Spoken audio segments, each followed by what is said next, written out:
Thousands of people die every day. Their families often face long periods of pain and suffering because of their loss. Many of those families are often left financially insecure, confused, and disorganized. This video is a reminder of the problems those families face, and a reminder that it's up to you as a life insurance professional to protect as many of those families as you possibly can with life insurance.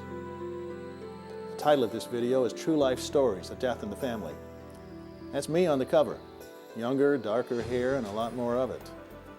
And that's my son with me. When we lost his mother, he was only 1 year old. That was a long time ago, but because I was so unprepared when my wife died, convincing people to prepare for the unexpected has become a mission and a passion for me. My first video in this series on life insurance was called True Life Stories, the loss of a loved one and the high cost of dying. In that video, we introduced 7 people who had also lost a loved one. Most had little or no life insurance. Most had no savings, and most were left disorganized, confused, and alone.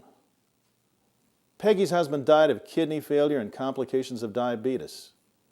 They had a $5,000 life insurance policy. It barely paid for the funeral. The toughest part is losing someone that you love, but it's also scary knowing that you have to take care of yourself. And I think that I'm a pretty strong person, but you never know. So the toughest part is just surviving, I guess. I'm fortunate I have a lot of friends and family, but it would be nice after all these years if I would have had a little bit of a life insurance so you didn't have to worry about if you got sick or couldn't work to support yourself. It would have been really nice. Ray's wife died in an automobile accident. Ray told me about something he called the loss of dignity he suffered because his daughter and son-in-law had to pay for his wife's funeral because he and his wife had no life insurance. But you know, it's the fact that I didn't have no insurance. I didn't know what I was going to do. And here I was looking at all of that. I didn't know how I would ever take care of it. Just that 2 hours or so in the hospital was almost $20,000 just in the hospital. The funeral home was another $10,000. The cemetery alone was another $2,000. And I would tell you, just in that 2 hours, as I said, it cost well over $30,000. And I had no idea how I was ever going to make that. Carol was lost and totally disorganized when her husband died of cancer. She had never paid a bill or balanced a checkbook, and suddenly she was alone. We had been married for 28 years, and we never expected either one of us to die. And now that he's gone, it's hard. You have to learn things that the other person always did, as opposed to now you have to do that along with everything else you did, because we split things up and he was the bill payer, and now I got to learn to do that. But we didn't expect, death happens to someone else, and it happens to an older person. You don't look at death as happened to a young person. It don't just seem right. Mike lost his wife just after she gave birth to their baby boy. He had no life insurance, and he was forced to give up his baby for a year while he got his life and his finances back together. Had I had the proper life insurance, I probably could have avoided giving my son to my sister. Had I had the proper insurance, I would have been able to take care of him and together get through this grief. It was tough. I didn't have any insurance. I regret it to this day. And I know darn well that had I had life insurance at that time, it would have helped me solve the problem of holding Todd and supporting Todd financially. It was very difficult. I know that my wife and I had talked about life insurance. We talked about a lot of things, and it was just one of those things where we said, well, as soon as the baby's born, we settle down, we'll get to health, we'll get to life, auto, etc. We had no idea, of course, this was what was waiting for us, and if I had to do it all over again, I would have had the insurance, because I know that it would have helped in one of the darkest times of my life. Maria and her fiancé were like many young couples today. They were living together, but they weren't married. They planned to get married. They had 2 small children and no life insurance when Maria's fiancé was killed in a drive-by shooting. Friends and neighbors had to collect money to pay for the funeral. I think when you think of marriage, you have to think of insurance, and we talked about it. But at the time, it wasn't like a priority, because you always think you're going to be, since you're young, you're always going to be around. So we kept putting it off. But if I had to do it different, it would be a priority before anything. Just like we didn't have wills. You know, you don't think about stuff like that until you have a tragedy happen to you. So it had to come out of my pocket. But I don't think I would have done it if people in the community didn't step up to the plate, because I didn't have any money saved. You know, the money we were saving was saving for our wedding, for our honeymoon. So everything had to be given to his funeral. And that wasn't enough either. So if it weren't for friends and family and community, I don't think I would have known how to pay for his casket, pay for the burial and spot, the stone and everything. So it came such a shock to have to so quickly come up with such quick money to give a dignity to bury a loved one. But you don't think about stuff like that, because you think nothing like that would happen to you. Iris was caring for her ailing father, who did not believe in life insurance. When he died, Iris was forced to use all of her savings and her son's college fund to pay for her father's medical bills and final arrangements. I miss my dad a lot. I miss him a lot. And if he was here, I would tell him. I would buy a policy for him and make him sign it. That's how important I feel life insurance is. Sherilyn thought she and her husband were protected with the policy he had from his employer. Then he lost his job, and then they found out he had cancer. And then Sherilyn faced the possibility of losing her home and everything she and her husband had worked for during their lives together. My husband, Bill, passed away 4 years ago with kidney cancer. It was a shock to us. He never was sick. He was healthy, and he complained of his arm. And he just didn't want to go to the doctor because he knew we didn't have any hospitalization or life insurance or anything. And so after Super Bowl Sunday, I took him in because he was really getting bad. And so we went there, and the doctor took x-rays of his arm because his arm was hanging by 1/4 of an inch. And they said, well, you're full of cancer. And he said, well, how long do I have to live? And he said, I can't tell you. Well, I thought first of cancer, and it's a long ordeal and no money. It was no hospitalization. We only had the $5,000 life insurance. And we didn't know what we were going to do, and he didn't want to go back. But I talked him into going back to see if there was help. But there wasn't any help for Bill. He was diagnosed February 12th or 13th, and he died that following month in March. These stories help you to understand how the pain, grief, and disorganization after a loss are all compounded when there's little or no life insurance. These stories help you to understand the desperation that these people and thousands like them face every day. As a life insurance professional, you can do little about the grief and the pain after the loss of a loved one, except to extend a hand and let the survivors know that you care about them. You can do something about the desperation. When you protect a family with life insurance, you take desperation out of the equation. Now, I know that as a life insurance professional, you get lots of recognition and lots of rewards because of your success. You earn money, you win trips or prizes or plaques for your wall.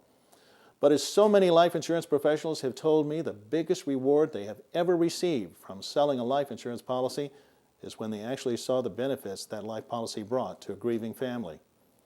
For a life insurance professional, delivering that first check to a grieving family is often a life-changing experience. The money from that policy puts food on the table, pays the rent or the mortgage payment, and in many, many cases, it literally holds families together. You always need to remember that you are not selling life insurance. You're protecting people. You're protecting families. The research tells us that after the loss of a loved one, in most cases, survivors also face a period of disorganization and confusion. Disorganization and confusion because they need information they don't have. And in many cases, they don't know where to find that information. Simple information like the location of insurance policies, wills, bills, and bank accounts. Information like what their loved one would have preferred regarding final arrangements. All kinds of things which should have been discussed but weren't. In some cases, the person who dies has been the bill payer, and often the survivors don't even know how to balance their checkbook. Sometimes they don't know which bank was used. And if the person who died did the bill paying online, it's a good bet that the survivors don't even have the passwords they need. To all this, you can add the horror stories of families who didn't share information regarding living wills or organ donation.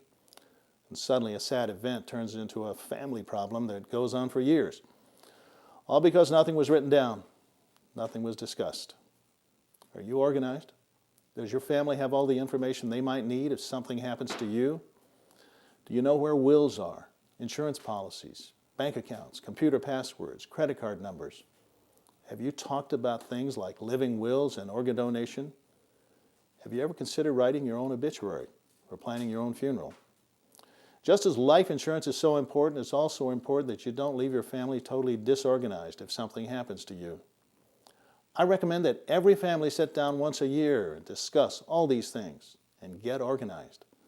You might consider getting a copy of a CD called Your Family Matters, which contains simple and easy-to-use computer software, which will help you to compile and securely store personal information, financial information, and even final arrangement preferences.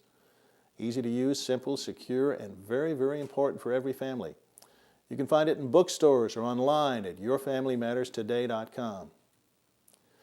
I found all 7 of the people who appeared in my first video within 100 miles of my home in Illinois. There are thousands of people out there who will suffer this same kind of desperation if someone in their family dies. They have no insurance, no savings, no plan for the future. I interviewed each of these people in their homes, and they agreed to participate in my video in hopes that their true stories would motivate viewers to do a better job of planning than they did. I was able to convince them to talk to me because we had something in common. I'd also lost a loved one, my wife. I'd also suffered through the same feelings that they had. I'd also felt lost, disorganized, and like at least 2 of them, I had also considered suicide. These people saw their loved ones die from cancer, from drive-by shootings, from kidney failure, and from automobile accidents. My wife was murdered, killed by a man who broke into our home in broad daylight while I was at work just 15 miles away. One of the most difficult things about the loss of a loved one is the finality of it. They're gone, and they will never come back. Things that were important before are no longer important. You live in a nightmare that's really happening. You don't want to get out of bed, but you can't sleep. You feel like nothing matters. You feel totally alone. I lost my wife, just like Ray and Mike. Peggy, Carol, and Sherilyn lost their husbands. Maria lost her fiancé. Iris lost her father. Those losses are tough enough. I can't imagine how tough it might be to lose a child. I recently had a conversation with a young man who lost a daughter in an automobile accident. It happened 2 years before we talked, but he and his wife were still dealing with their grief. He told me that getting through the grief was tough enough, but because he had no life insurance, he had to borrow money to pay for his daughter's funeral. Then he was forced to go back to work before he was really ready. His job included work with electrical equipment. He said that he was a danger to himself and those around him because he couldn't keep his mind on his job. All he could think about was his daughter and how much he missed her. That young man and his wife are slowly getting their lives back together. He told me that life insurance would have helped in so many ways, but mainly it would have given him time to grieve. We don't want to think about the possibility of losing a child, but it happens to families all over the country every day. Life insurance is a wonderful investment in the future of a child. And if the unthinkable happens, as it did to this family, it can give a family time to grieve. As I said at the beginning of this video, these few minutes are just a reminder about the importance of life insurance and the importance of your job. Why do you need this reminder? You need it because you must never consider that what you do is just a job. It is so much more than that. You need this reminder because you, the life insurance professional, you are often the only person who brings anything positive to a grief-stricken family after the loss of a loved one. You bring the news that they don't have to worry about where the next meal is coming from, or the rent, or the mortgage payment. You bring stability at a very unstable time. You give people time to grieve if death touches their lives. From my many conversations with the people I've interviewed for all of my life insurance videos, I know that their grief was much like mine. I know that they dealt with many of the same things I dealt with, but there was one big difference, one huge difference, one gigantic difference. Their grief, their trauma, their disorganization, their pain, all were compounded by the fact that they had little or no life insurance. They really didn't have time to grieve. They were desperate. They had bills to pay and no money. They had kids to raise and no money. They had a mortgage or rent to think about and no money. They had funeral expenses and no money. I had life insurance on me and on my wife through our group insurance, but we also had policies from our life insurance agent. Talking to all of these people who did not have life insurance made me realize how special my wife had been. Because she cared enough about me and our son that she had a life insurance policy on herself. Not because the agent who came to our house that night tried to sell her that policy, but because when he was given a pitch to us about life insurance for me and he turned his back on her, she interrupted the conversation and said, "Well, wait a minute. This marriage is a partnership. If he is important enough to insure, then so am I." That agent sold 2 policies that night. My wife died less than 2 years later. We were a 2-income family, and that little insurance policy helped to pay bills and make it possible for my son and me to keep our home. Somehow, some way, we eventually get through our grief, but it is so much more difficult when your life is unstable and your finances are not secure. The people you met earlier from my video have begun to get their lives back together. Peggy lives in Central Illinois. Her only son and his family live in California. She tells me that every extra penny she makes helps to pay for airline tickets so that she can visit her son and his family. More life insurance would have helped. It would have made Peggy's life a lot easier. Ray, who lost his wife in the automobile accident, has never gotten over the fact that he could not pay for his wife's funeral. Ray told me that now he has more than enough life insurance, and when he dies, he wants some of the money to help to pay for college expenses for his grandchildren. Ray admits that in a small way, this will help him to recapture some of the dignity he lost when he couldn't afford to pay for his wife's funeral. Carol has learned to balance her checkbook and pay her bills. She wishes that she and her husband had done a better job of planning for the future. She wishes that she and her husband had sat down and talked about wills and bills and insurance. She wishes that she had not been so totally disorganized. Carol also wishes that she and her husband had purchased additional life insurance. Life is expensive when you're alone and you have kids. The policy provided by her husband's employer didn't come close to replacing his income. They never do. Mike's sister kept his boy for a year, but Mike got him back, and he's been an outstanding father. Mike always tells me to urge the life insurance professionals I meet to remember to protect their own families with life insurance. Just a small policy might have enabled Mike to keep his son with him. Maria is raising her two daughters alone. She's working on a law degree and plans to work with kids to ensure that they don't make the wrong choices. The kids who killed Maria's fiancé were between 10 and 14 years old. They were being initiated into a gang. Maria still feels bad that her friends and neighbors had to take up a collection to pay for her fiancé's funeral. Iris seems to be doing well. She has her life back together after spending much of her savings and her son's college fund on her father's medical bills and final expenses.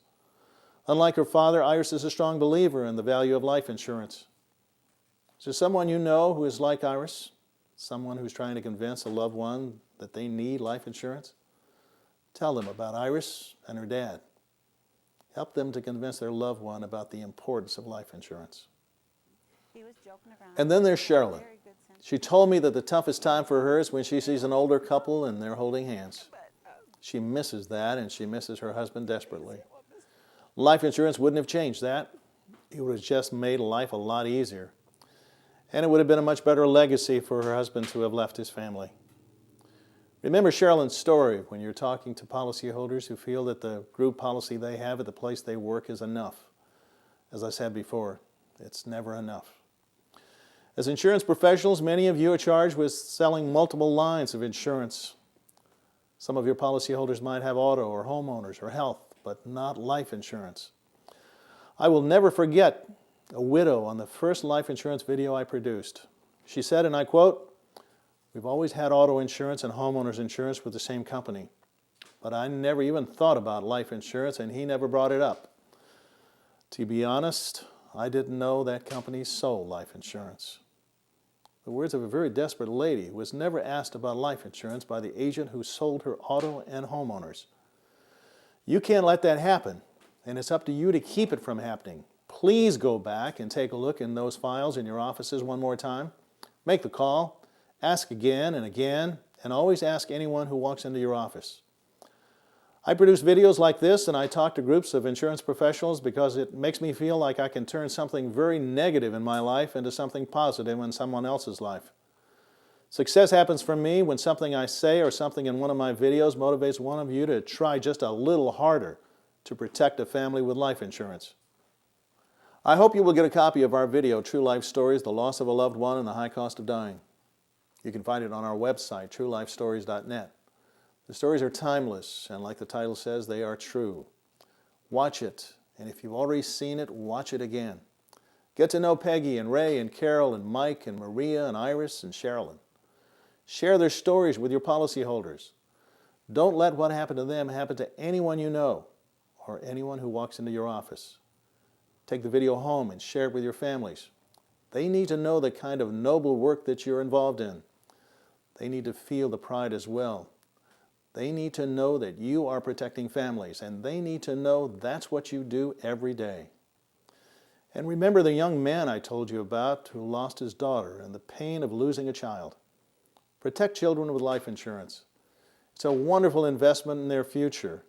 And if the unthinkable happens, that policy gives their families time to grieve, time to get their lives back together. And just one more thing. Be proud of what you do. You protect families. You provide stability and security at a time when people need it so badly. You've got a lot to be proud of because of what you do for your policyholders every day and what you will do for them tomorrow. Protecting families with life insurance is not just a job, it is truly a noble profession. Thank you for what you do. Thank you for protecting families with life insurance.